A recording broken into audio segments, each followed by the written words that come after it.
I am to get him away from that goddamn cat we got at home. I just finally got a cat with my fiance, and just, because I'm at that point in my life where we either get a cat or a kid, and it is not that easy to return a kid to the SPCA, and I know from experience. But another thing I hate about the SPCA is how just every single animal has a sob story when you walk in, right? I remember we walked in, we went into the little pen area, and there's a cat called Peanut. It's supposed to be Peanut, but it's spelled P-E-A-N-I-T. So already this is a red flag for just patheticness, right? It might as well have been written in crayon and backwards as a red flag. So we kind of play with it for a little bit. We're having some fun with it, and we kind of walk out, and of course the SPCA worker just sees us, and we just have sucker marked on her forehead. She's like, oh, did you have some fun with the cats? Oh, absolutely. Which one did you like? Oh, we like Peanut. Oh, you liked that one? Why? What's wrong? Oh, nothing. Just, she doesn't connect with people, and she's had a hard time. What kind of shit statement is that? Of course she's had a hard time. She's at the SPCA. I mean, like what? Is she on some kind of sort of cat suicide watch? Oh, we had to hide the yarn, and cut her claws, and hide the sleeping pills on her. But I really shouldn't make fun of the SPCA workers, because life is hard enough, right? Because you work at McDonald's, you go home at night, you smell like French fries. Gas station attendants, you go home, you smell like gasoline. SPCA workers go home, they smell like sadness and urine. I mean, it's really, really sad. But I'm glad we got that milestone out in my life, because I've never bought a cat with a partner before.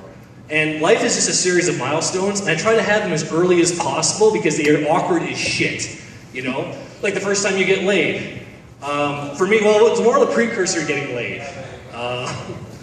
Because I'll never forget it, because I'm like, it's awesome. My parents are out of town this weekend, and it was really dangerous for me because I was Mormon at the time. But I was kind of Mormon in the same aspect. I was also a member of Columbia House, where, you subscribed, you kind of believed in it, but you kind of stopped reading the letters and ignored the door and just find out Columbia House is a fucking asshole. So finally, so it's time to do that, and I'm at the mall, I'm like, shit, I need to get condoms. But I'm with my two friends. For the sake of the story, we're gonna call them Sean and Tim. And I'm like, well, I don't want to get condoms in front of my friends. That's just embarrassing, right? So I'm like, oh, you know what? I said I'd go grab something from Shoppers. You guys head to the food court. All right, sounds good. So I go into Shoppers, and I go to the condom section, and unfortunately, Hollywood has ruined me, because I just thought it was condoms you get, right? I get there, and it's like, there's sizes, colors, tastes? How does that work?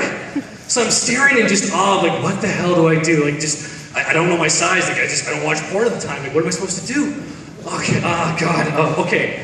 For her pleasure, because I'm probably pretty terrible, so anything I can do to give myself bonus points, better.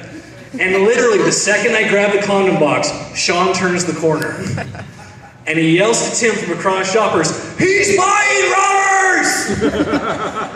To which Tim replies, "What? John's buying rubbers!" And even though I'm so defeated, victory is so close, I'm like, oh, God damn it. Just grab my condoms, saunter to the front counter where the clerk has the biggest shit-eating grin on her face. I toss them on the counter, she's like, "You must be John." And I replied, "Yes, and I'm buying rubbers." But it's good though, because you never know how people are going to react in real life, Like, I remember it was a few months ago, I walked to Panago to get my pizza because I'm a cheap ass, and it's 3 blocks away, and I'm not paying $5 for a delivery fee. And I'm walking back, and I got my pizza in hand, and I'm at the stoplight waiting to cross, when all of a sudden, I smell this person just baptized in reefer, And they suddenly enter my personal space. And I look over, and he's eyeing my pizza box. It's like, oh shit, what's gonna go on? So I grab that pizza box closer, and he notices me gripping it closer. And he looks me in the eye, and he's like, oh, now it's on.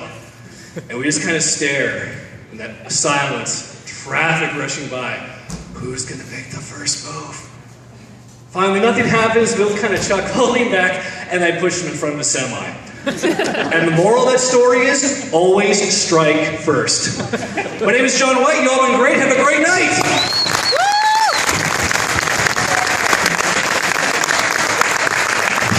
John White, everybody! Wow! Thanks so much.